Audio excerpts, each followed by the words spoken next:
Chacun se déplace.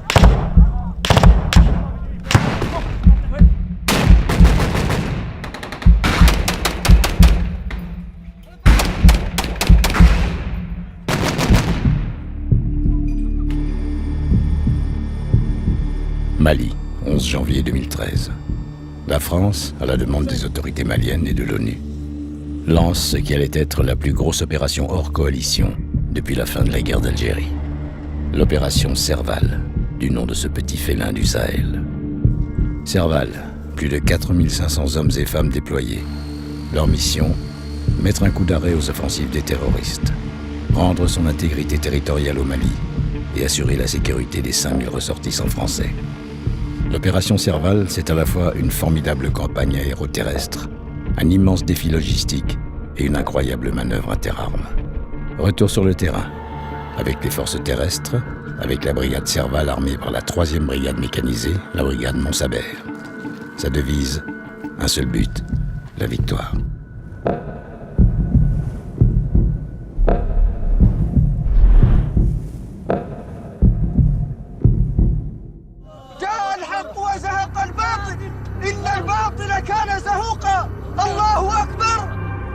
En 2012, des groupes terroristes prennent le contrôle du nord du Mali. Ils imposent dans les villes conquises la charia comme seule et unique loi.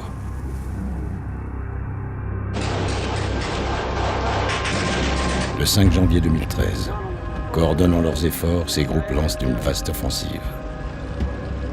Une centaine de pick-up lourdement armés foncent vers le sud. L'armée malienne, dépassée, submergée par le nombre, se replie. La ville de Konna tombe le 10 janvier à 16h.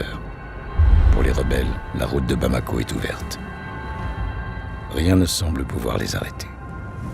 J'ai donc décidé que la France répondra aux côtés de nos partenaires africains à la demande des autorités maliennes. Elle le fera strictement dans le cadre des résolutions du Conseil de sécurité des Nations Unies et elle sera prête à arrêter l'offensive des terroristes si elle devait se poursuivre.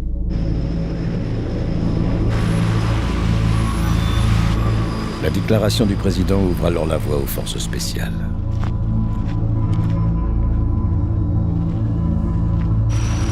En tête, les aéronefs de leur 4e régiment d'hélicoptères. La colonne de pick-up est stoppée. Aux commandes de sa gazelle, le lieutenant Damien Boiteux est touché. La France vient de perdre son premier soldat au Mali.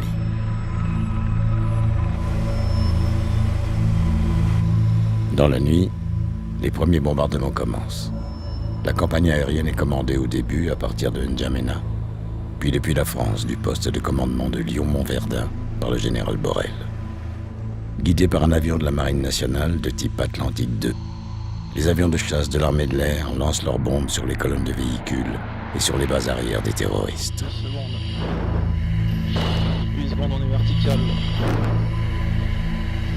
Malgré ce bombardement, la ville de Diabali tombera le 14 janvier. Mais cette victoire sera leur dernière. Les forces françaises prépositionnées au Tchad et en Côte d'Ivoire se mettent en alerte. À Bamako, la capitale malienne, les marsouins des 2e et 21e régiments d'infanterie de marine et les légionnaires du 1er étranger de cavalerie sont arrivés et s'apprêtent à entrer en guerre. Ensemble, ils forment une entité propre, appelée GTIA, le GTIA numéro 1. On monte un peu en pression au niveau d'un déploiement éventuel. Donc on m'a demandé de me tenir prêt avec ma compagnie à être déployé sur très court préavis. Donc c'est pour ça que vous voyez toutes les sections, tous les marsouins en train de se préparer. Leur musette est prête et au claquement de doigts on est prêt à être déployé sur le terrain. Alors, je commande une compagnie d'infanterie, donc ce sont des combattants spécialistes du combat soit embarqués sur véhicules blindés ou soit du combat débarqué, du combat de rencontre sur le terrain. L'opération Serval doit relever son premier défi. Il lui faut mettre en place une force d'intervention autonome d'une importance rarement égalée pour mener une action offensive dans les délais les plus brefs. C'est un ballet aérien incroyable qui se joue alors dans la capitale malienne. Ouais. Des avions de transport tactique et stratégique en provenance de métropoles et de nos bases africaines se croisent. Les uns après les autres, ils déposent hommes et matériel. Et en France, l'alerte Guépard est déclenchée. Le Guépard, c'est le dispositif d'alerte de l'armée française. Il permet de déployer dans des délais courts une force d'intervention complète et autonome dès qu'une crise survient quelque part dans le monde. Dans ce cas, il est principalement composé de la 3e brigade mécanisée de Clermont-Ferrand, renforcée d'unités de la 9e brigade d'infanterie de marine, de la 11e brigade parachutiste et de la brigade de renseignement. À Toulon, les chars AMX 10 RC du RICM et les véhicules blindés de combat d'infanterie du 92e régiment d'infanterie embarquent à bord du bâtiment de projection et de commandement d'Ixmude de la Marine nationale. Les militaires de l'armée de terre vont mettre 10 jours pour rallier Dakar, première étape avant de rejoindre le Mali. Ces unités composent un groupement tactique interarmes aux ordres du colonel Baer, le GTIA numéro 2. Ces GTIA sont des regroupements d'unités au savoir-faire complémentaire autour d'un régiment qui en est le noyau. Le GTIA 1, commandé par le colonel Gèze, est déjà sur le sol malien. Le GTIA numéro 3, principalement armé par le 1er régiment d'infanterie de marine et commandé par le colonel Goujon, est acheminé par voie aérienne et prépositionné à Niamey, au Niger. Enfin, le GTIA numéro 4, le bataillon parachutiste aux ordres du colonel Desmeules, est quant à lui à Abidjan, en Côte d'Ivoire. Les légionnaires parachutistes du 2e REP forment l'ossature de ce GTIA. À ces 4 GTIA viennent s'ajouter les aéronefs du GAM, le groupement aéromobile aux ordres du colonel Gou, chef de corps au 5e régiment d'hélicoptères de combat.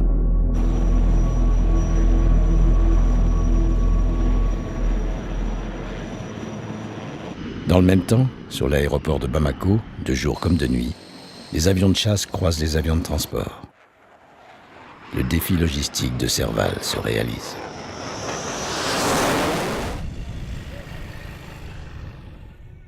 Une antenne chirurgicale aéroportée rejoint Bamako et s'y installe. Cet hôpital de campagne ultramoderne est déployé en une nuit. Là, actuellement, nous avons trouvé un local qui convient à l'installation d'un bloc opératoire, d'une salle de surveillance post-interventionnelle, d'une salle de déchocage et d'un local hospitalisation.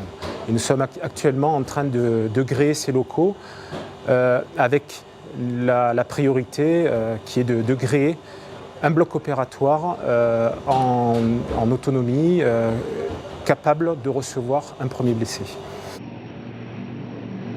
Une dizaine de pays alliés apportent leur soutien à des niveaux divers. Parmi eux, la Belgique engage 2 hélicoptères qui réaliseront de nombreuses missions de soutien sanitaire tout au long du mandat. Les 2 ici, c'est celle du 39. Mais cette période est marquée par l'arrivée des premiers éléments de la MISMA, la mission internationale de soutien au Mali, composée d'une quinzaine de pays d'Afrique avec comme premier pourvoyeur d'hommes le Tchad, dont le contingent atteindra 2400 hommes.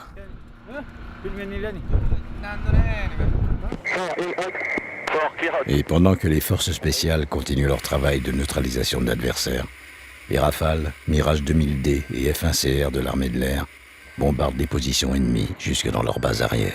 Combien de temps encore? 7 secondes.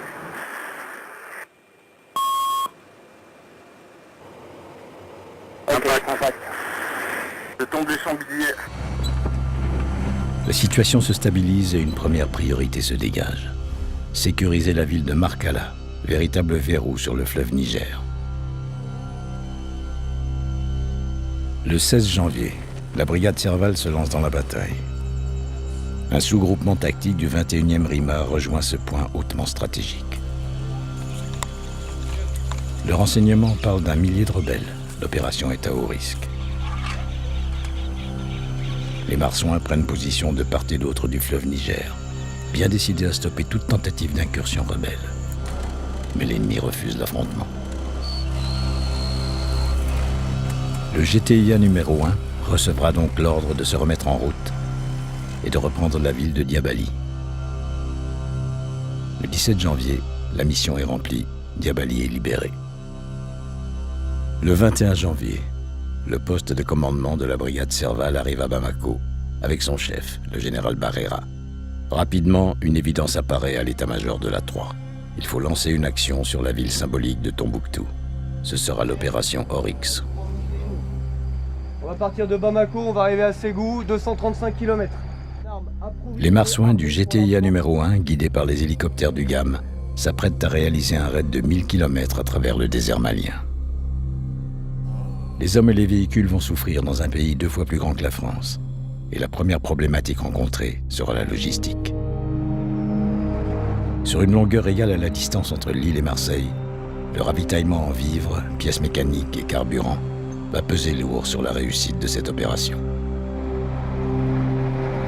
Le bataillon logistique va réaliser cet exploit, le service des essences en particulier.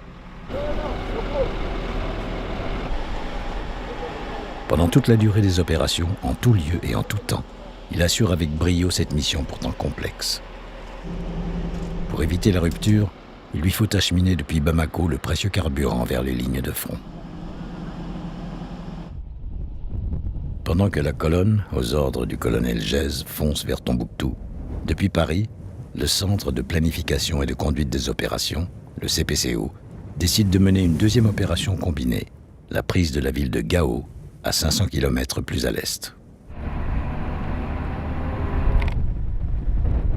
Une colonne blindée fonce vers la ville. En l'air, les soldats du 1er régiment de chasseurs parachutistes, les Rapaces, s'apprêtent à effectuer un posé d'assaut sur son aéroport.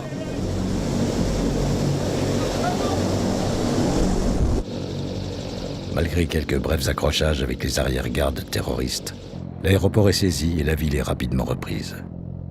L'ennemi laissera dans sa fuite beaucoup d'armement et de matériel.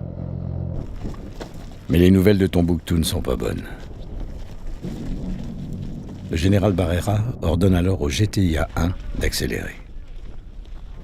Il craint en effet d'arriver trop tard et décide une action combinant simultanément un raid blindé et un parachutage. 7h à 10h, on s'empare des bâtiments, on fouille les bâtiments et on installe un dispositif de contrôle de zone. Tira 2. À Abidjan, en Côte d'Ivoire, les légionnaires du 2e REP préparent donc cette opération aéroportée dont l'ampleur n'a plus été vue depuis le saut sur Kolwezi en 1978. Hauteur, 300 mètres.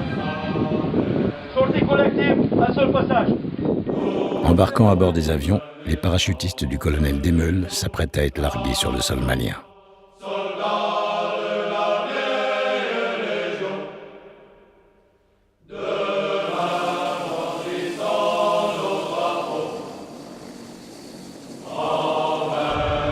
Le GTIA 4 saute le 27 janvier à 23h sur les abords nord de Tombouctou, pendant que les blindés du GTIA 1 s'emparent de l'aéroport.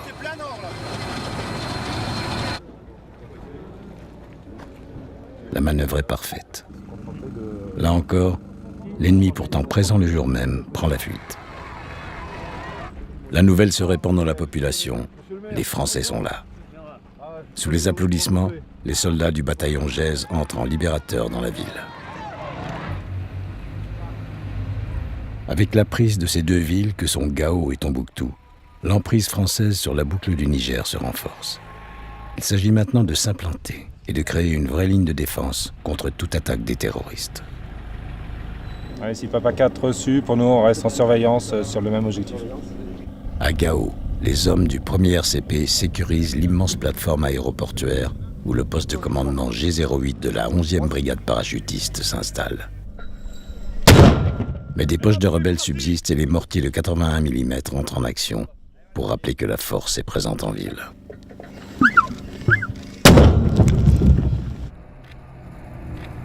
Sur les rives du fleuve Niger, les cavaliers du 1er REC ont quant à eux déployé leurs chars Saguet en observation, prêts à stopper toute contre-offensive des rebelles.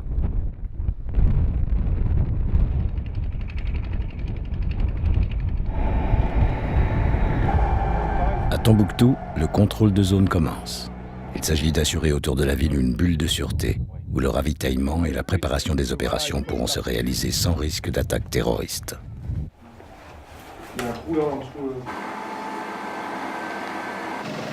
Un nouveau pont aérien doit être mis en place. À Abidjan, des sapeurs du génie embarquent avec un bulldozer dans un avion Hercule. On a dit on est 20 degrés droite de dérive, ça fait un 2,95. Ils sont parachutés sur l'aéroport de Tombouctou.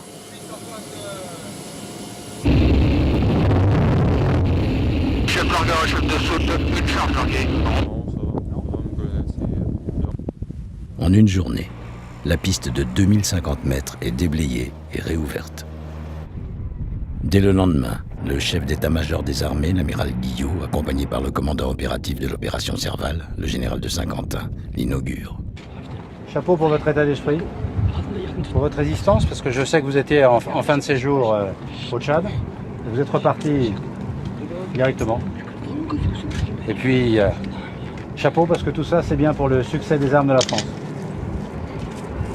On continue comme ça. Merci, messieurs. Laissée en partie détruite par les rebelles, la ville ne dispose plus d'eau ni d'électricité. Les hommes de la brigade tentent de résoudre ce problème. Il s'agit de remettre en place un dispositif de production d'eau pour la force. Et donc à cet effet, il nous faut trouver la pompe et s'assurer de sa remise en fonction. C'est possible. Hein. On va chercher. Maintenant, faire l'analyse de l'eau là-dessus. De toute façon, c'est de l'eau. Mais la voie du ciel reste la première des réponses à la question du ravitaillement.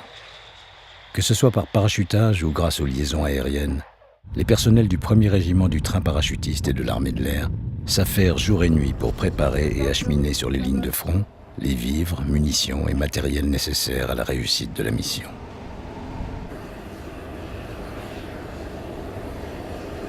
Quatre jours après, les présidents français et maliens se rendent à Tombouctou, une ville meurtrie, mais en fête. Vous avez conduit des opérations avec une technicité, une prouesse admirable. Je pense notamment à ce qu'a été le parachutage sur cet aéroport à Tombouctou. Le président profite de quelques minutes en aparté avec les chefs militaires pour confirmer ses ordres. Il faut traquer les rebelles et les détruire.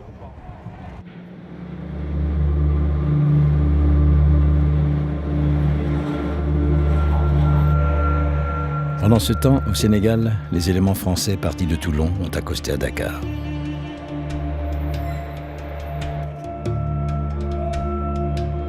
C'est après un raid de 2500 km en traversant 2 pays que les soldats du GTIA numéro 2 rejoignent Bamako.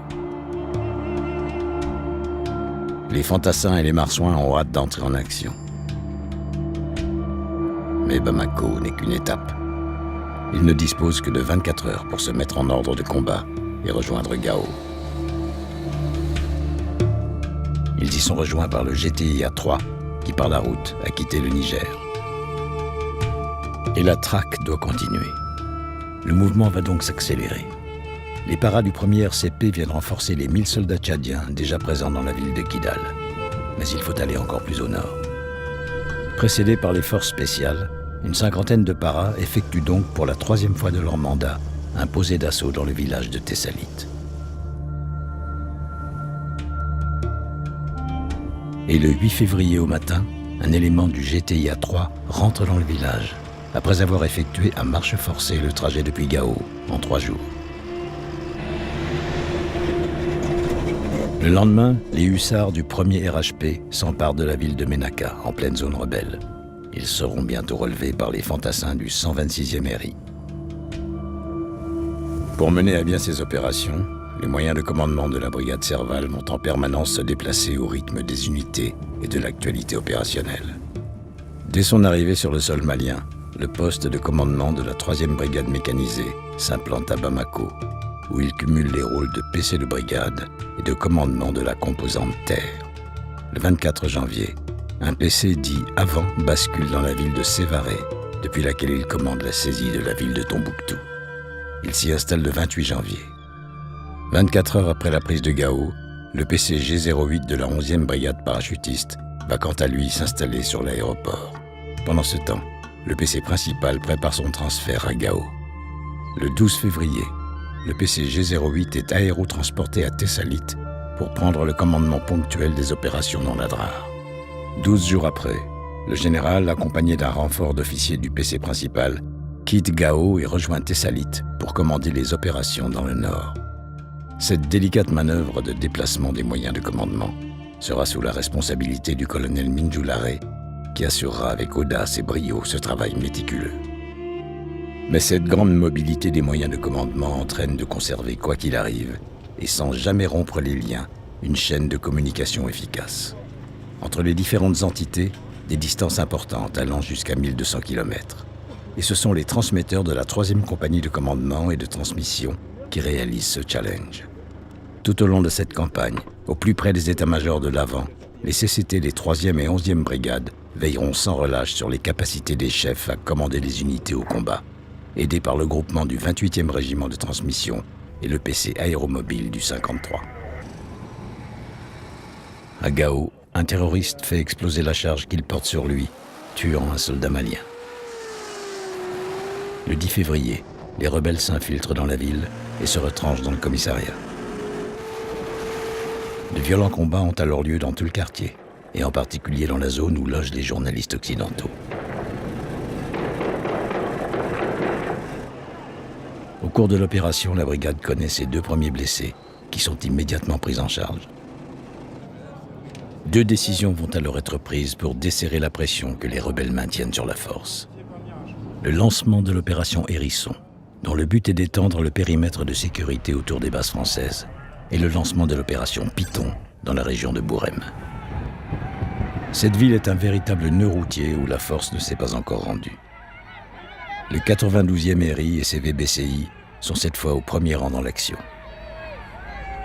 En 48 heures, la ville est atteinte et les Gaulois du régiment d'Auvergne savourent pour la première fois l'accueil plus que chaleureux de la population. Nous avons un accueil absolument magnifique par la population qui est heureuse de nous voir arriver, de se sentir ainsi libérée des contraintes qui pesaient sur elle.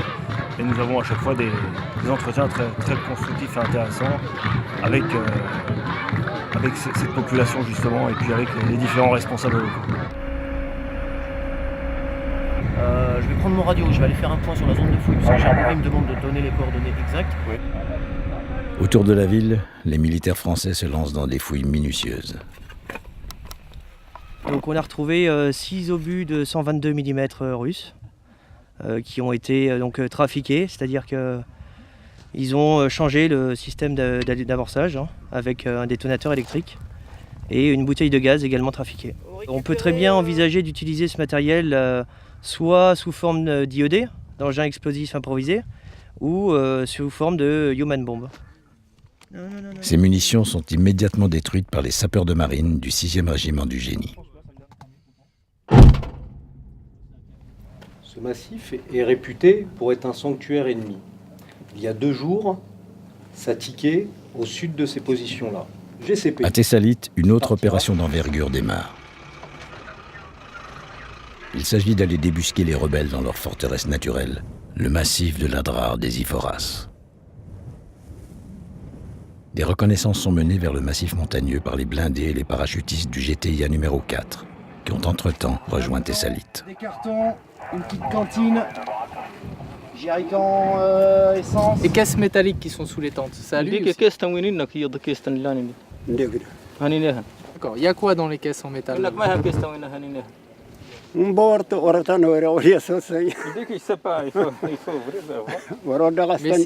à lui, mais c'est pas ce qu'il y a dedans. Ces opérations porteront le nom de Panthère. L'adversaire, comme à son habitude, ne se montre pas. Mais l'importante présence de bivouacs, d'armements divers et de personnes suspectes dans la zone laisse présager de futurs affrontements.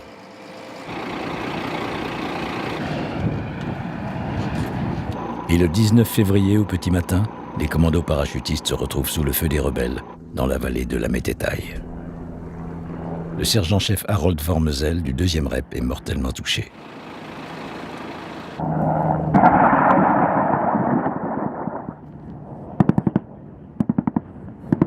Les chars du 1er IMA, appuyés par des hélicoptères Tigre du GAM, ripostent avec précision sur les positions rebelles, les réduisant au silence. Le ton est donné.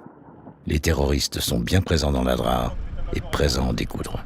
L'objectif pour le moment, c'est d'arriver entier, complet, sans panne, sans casse, sans loose topo, dans la région d'Annéfis ce soir, de prendre les ordres et ensuite de relancer l'action là où le général décidera de nous envoyer. La brigade va alors se réorganiser sans laisser le temps de souffler aux rebelles. Alors que les parachutistes du 1er RCP viennent renforcer le GTIA numéro 4, le GTIA numéro 3 monte quant à lui vers le nord. Pour le commandement de Serval, la volonté est claire. Le donjon, surnom donné au massif, doit tomber.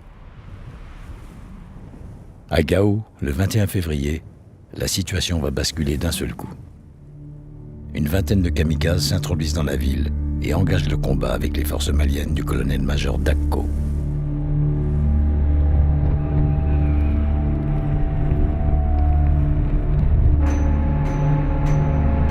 Le GTIA numéro 2, avec les VBCI du 92e RI, rejoint le centre-ville et la zone des combats.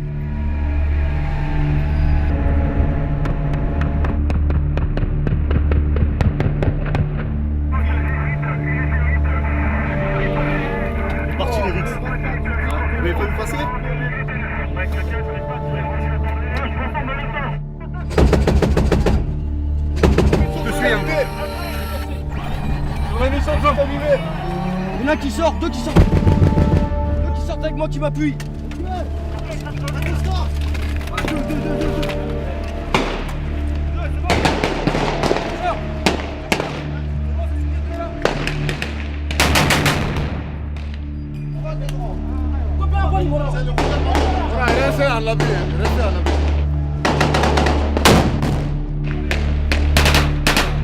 Pour percer les larges murs du bâtiment où se sont retranchés des terroristes, les Français tireront aux lance-missiles RX et aux lance-roquettes AT-4.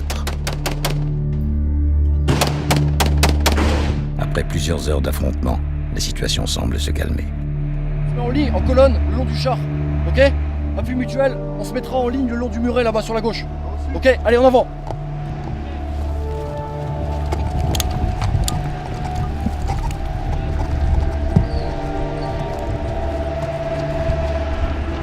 Bon?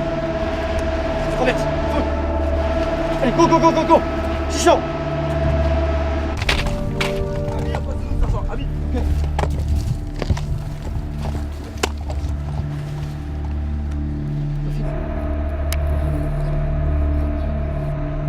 Mais le danger reste présent. Un homme sur une moto a en effet été abattu alors qu'il tentait de faire exploser une bombe au milieu des lignes françaises. Tu vois ce qui se passe en fond de tableau, là, dans la petite rouille entre les tôles et puis les premières maisons. Là. La charge qu'il portait est immédiatement sécurisée par les sapeurs du génie. Bon, lieutenant, c'est quoi exactement? Regardez, ça c'est de l'explosif artisanal avec des billes. Ça c'est de l'explosif fondu militaire. Et puis ça, j'imagine qu'il y a... Quoi? Ouais, il y a ça. Malgré quelques accrochages dans l'après-midi, la bataille est gagnée.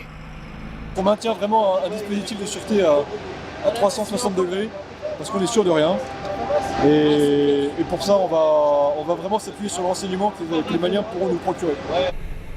On dénombrera une vingtaine de morts du côté rebelle, contre 8 blessés dans les rangs franco-maliens. L'ennemi vient de subir un sacré revers.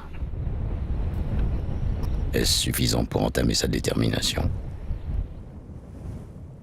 Comme pour les Français à l'ouest, les Tchadiens viennent d'affronter les rebelles à l'est, un affrontement d'une grande violence. En une seule journée, les forces tchadiennes ont 26 morts et 68 blessés. Ils sont pris en charge par les personnels de la chaîne médicale française. Vous allez avec les premières CP. Au fur et à mesure, ils nous basculeront des patients dans la tente. Ok. C'est ceux qui ont besoin d'un avis. D'accord, on a la première tente. Et on se remet comme Dans le ventre, t'as rien, hein? Là, ici. Toute la nuit, les hélicoptères de groupement aéromobile transportent les blessés.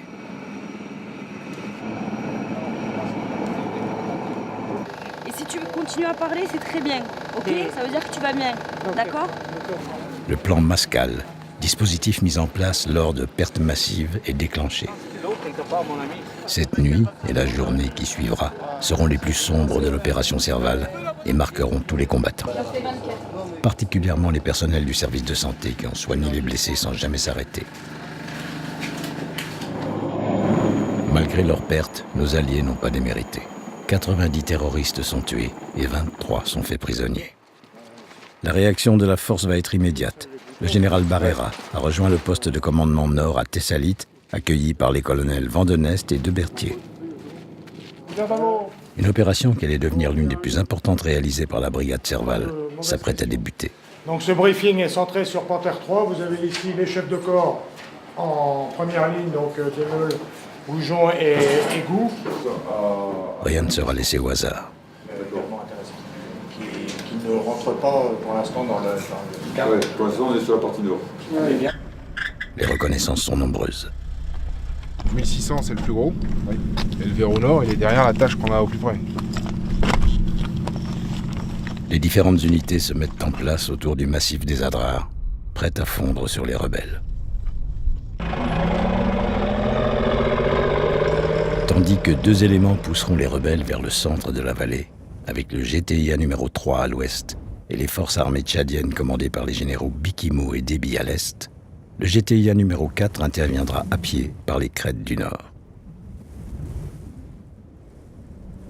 Au matin du 26 février, l'ensemble des unités s'engagent dans la bataille. À l'est, les Tchadiens sont immédiatement pris à partie. À l'ouest, les Marsouins s'engagent eux aussi dans la vallée au petit matin. Limite devant. Courbe. Oui. Dogia. Fanny, tu fermes la marche derrière moi. Oui.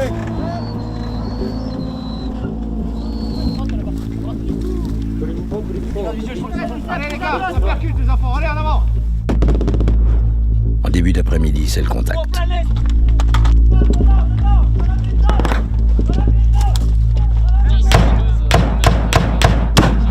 Chacun se déplace.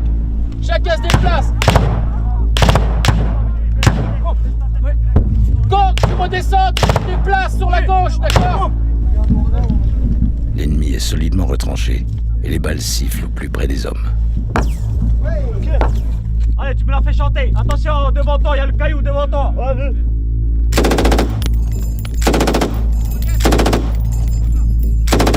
ok, c'est bon.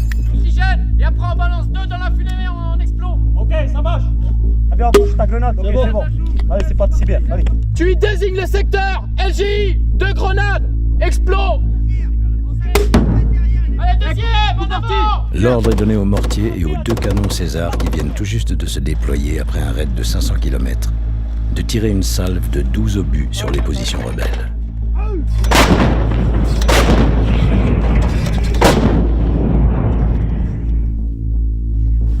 Les tirs des Bigorres du 11e Rama touchent leurs objectifs, mais le combat continue.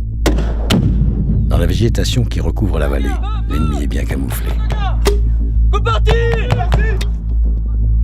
Les avions de chasse larguent leurs bombes GBU de 250 kg sur les positions terroristes. Le verrou occidental de la Mététaille mettra 3 jours à céder.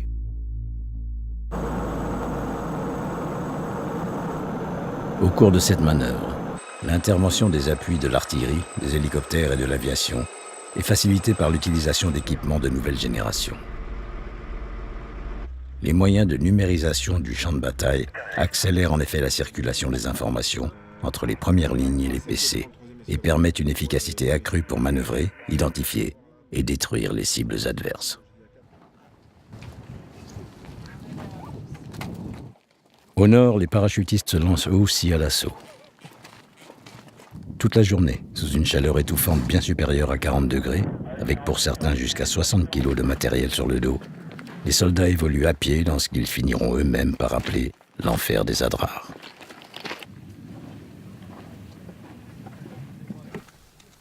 Les nuits sont froides dans le désert et les écarts de température importants. Après une courte nuit de repos, à l'aube, les hommes reprennent leur difficile évolution.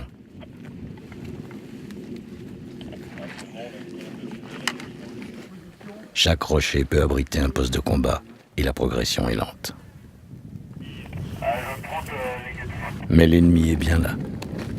Les légionnaires repèrent en effet une série de postes de combat abrités dans des pitons rocheux. C'est la puissance de feu des blindés, de l'artillerie, des hélicos et des chasseurs de l'armée de l'air qui détruisent ces positions.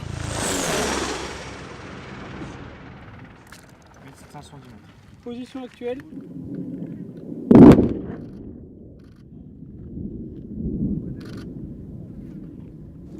À quelques kilomètres de là, les paras du 1er RCP évoluent en parallèle des légionnaires. Les journées du 28 février et du 1er mars sont identiques.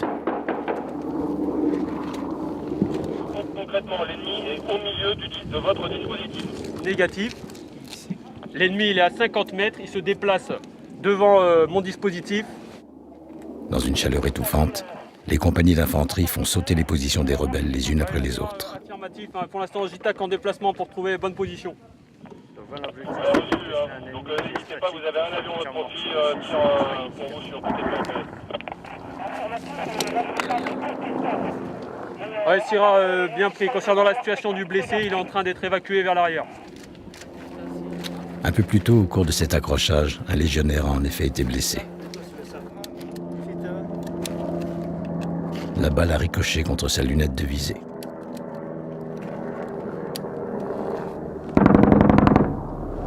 Le 2 mars, les parachutistes sont tout près d'atteindre leur objectif. Mais un piton rocheux se dresse face à eux, véritable bunker naturel. Est-ce que tu vois des mouvements au niveau de l'impact? À l'intérieur, un groupe de rebelles est solidement retranché.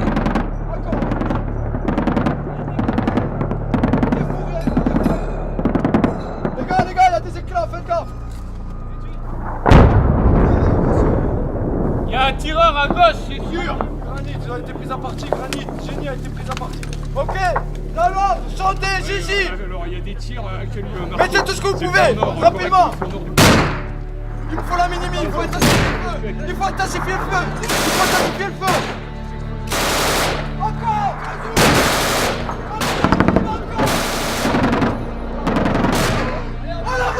Pendant 7 heures, la force fait feu de toutes parts. Exemple réussi de combat interarmes.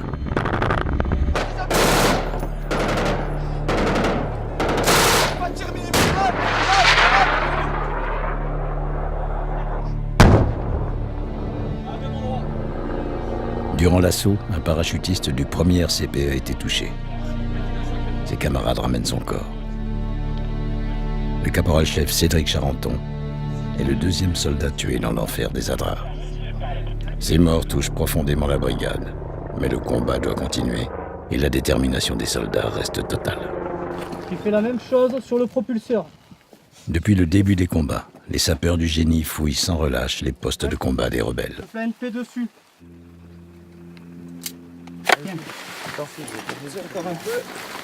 Donc là on vient de récupérer 6 roquettes de PG-7 sur les différents postes de combat dont on s'est emparé.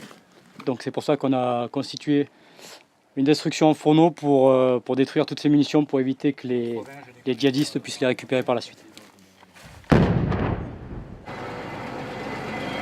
Enfin, le 3 mars, les soldats français atteignent la vallée et entrent dans le village d'Ametetai.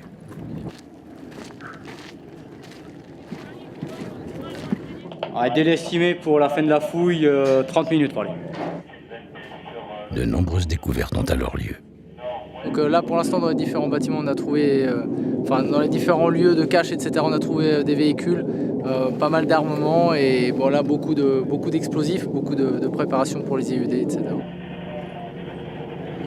À la mi-journée, la jonction est établie avec les soldats tchadiens. Bon ben on y est arrivé hein. Des terroristes sont encore présents dans le massif de l'Adrar d'Isiforas. Mais au soir de cette journée, les soldats de Serval peuvent se dire que le donjon est tombé.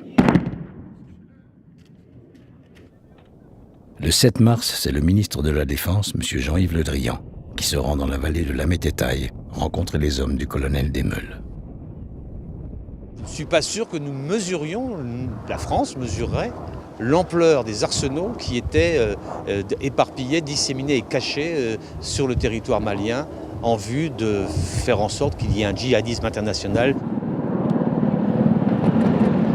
Malgré l'importance des efforts menés dans les Adrars, à Gao, les opérations continuent. Le village de Kadji, à 5 km de la cité, est suspecté d'abriter une forte concentration de rebelles. Problème, ce village est sur une île. La solution viendra du 31e régiment du génie et de ses plongeurs. Après une infiltration de 18 km à bord d'embarcations, les soldats français abordent l'île. Une vingtaine de suspects sont arrêtés pendant l'opération. Pour le GTIA-2, c'est maintenant le début d'une série d'opérations visant à détruire les groupes rebelles encore bien présents dans les oueds au nord-est de Gao. Nom de code, Doro. Pendant que les canons du 68e régiment d'artillerie d'Afrique, les hélicoptères du GAM et les avions de chasse écrasent les positions adverses, les soldats du GTIA-2 et de l'armée malienne vont vivre des combats d'une extrême violence. Ah les gars, restez bien au sol! Poussez-vous au sol là-haut! Dino, reste debout!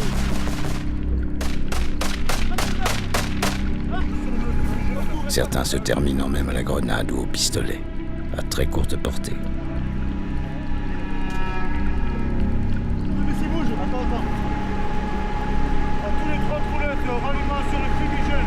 Pour la brigade, le bilan de Doro est important. Plus de 150 terroristes sont mis hors de combat. 3 heures de 40, en mesure d'appuyer, parlez.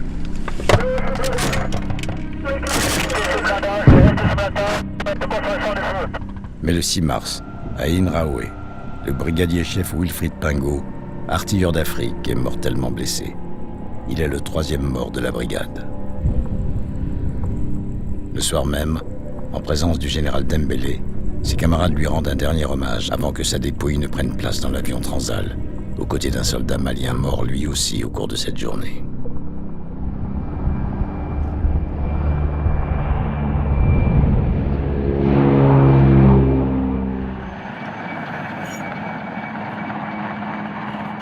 Au nord, pendant ce temps, une partie des GTIA numéro 3 et 4 reviennent sur Tessalit. Il s'agit de remettre en condition les hommes et le matériel durement éprouvés pendant les 10 jours de combat de la bataille de la Mététaille. L'armement est nettoyé et les hommes en profitent pour effacer les marques extérieures de cette semaine sur le terrain. Les véhicules ont eux aussi souffert durant les combats. Des mécaniciens sont donc dépêchés depuis Bamako et s'affairent sur les machines de jour comme de nuit pour permettre à la brigade d'être engagée en totalité. Et enfin, chacun profite d'un court moment de détente pour tenter d'évacuer le stress accumulé, la vision des tués et l'évacuation des blessés. Particulièrement difficile d'accès avec des lignes de crête.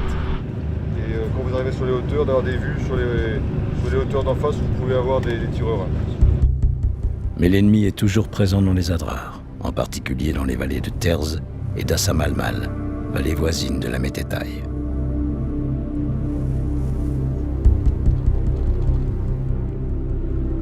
Pour les soldats des GTIA 3 et 4, il faut de nouveau retourner dans ce désert de pierre. Les progressions sont longues et harassantes, et la chaleur devient elle aussi un ennemi. Mais les rebelles lâchent peu à peu. L'effort est porté sur les points d'eau, passage obligé des terroristes pour pouvoir se ravitailler. De très nombreuses caches d'armes sont découvertes.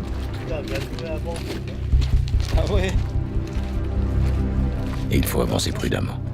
Le risque, ce sont les mines et les engins explosifs improvisés, les IED. L'un d'eux explose au passage de l'AMX 10 RC du caporal Van Doren du 1er RIMA.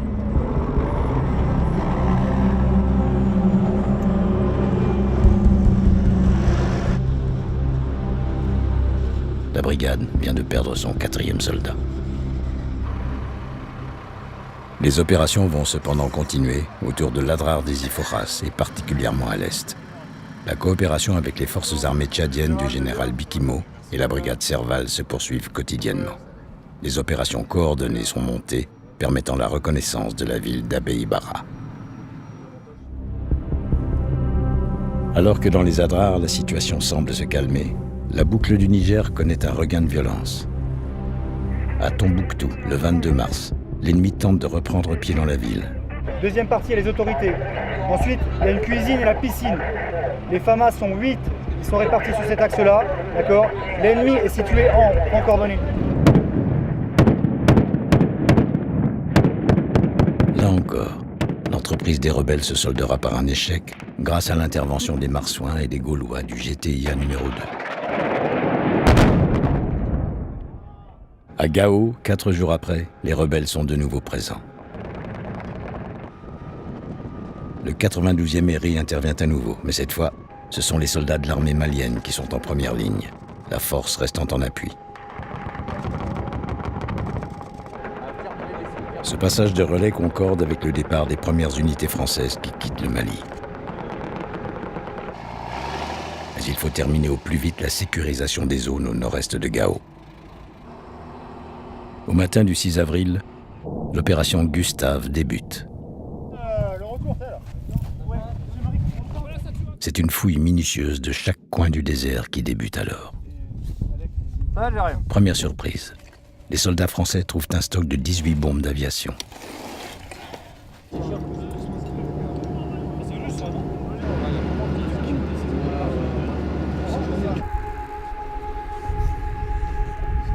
Ces munitions sont immédiatement détruites. Mais cette trouvaille étonnante n'est pas la dernière. Les hommes de Serval découvrent un plot de ravitaillement en gasoil. Par la suite, c'est un groupe électrogène soigneusement camouflé qui est sorti du sol. L'ennemi, pour sa part, ne se montre plus. Il vient de perdre une part importante de sa logistique.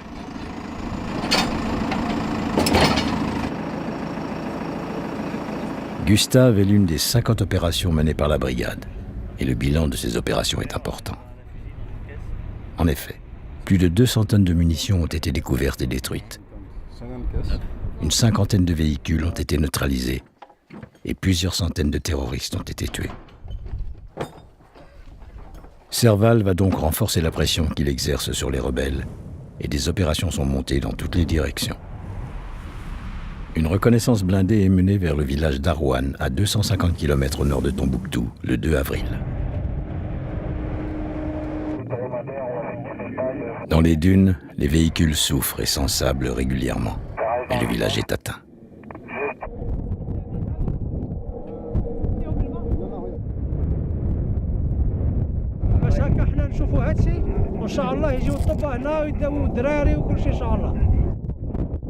L'accueil des nomades marquera durablement la colonne qui a réalisé ce raid.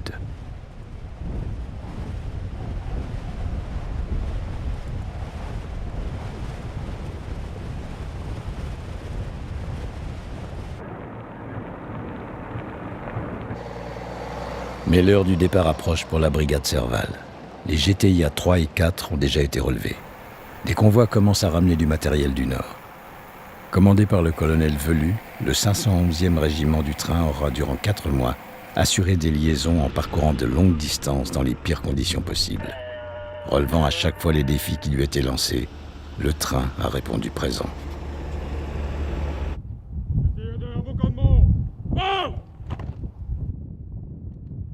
Et pour les soldats de la brigade, il reste une dernière mission à remplir. Il faut en effet réintégrer, nettoyer, ranger et laisser la place à la relève.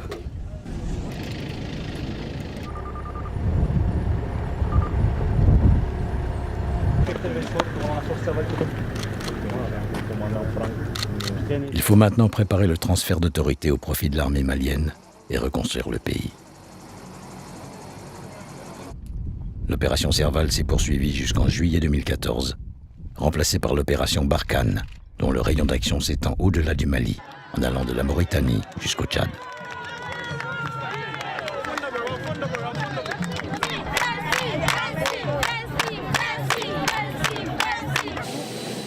Et la brigade, elle, a rempli sa mission.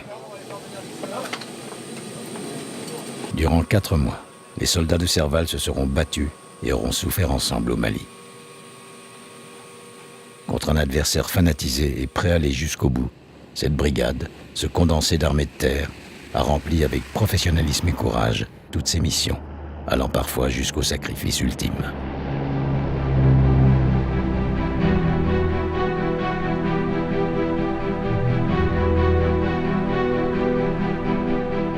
Guidés par la petite victoire de Constantine, les Africains de la Troie sont restés fidèles à leurs anciens de 1944,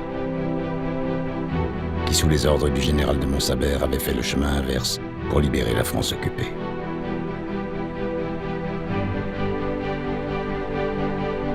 À 70 ans d'intervalle, sur les pavés des Champs-Élysées, c'est la tête haute que les hommes et les femmes de la brigade défilent.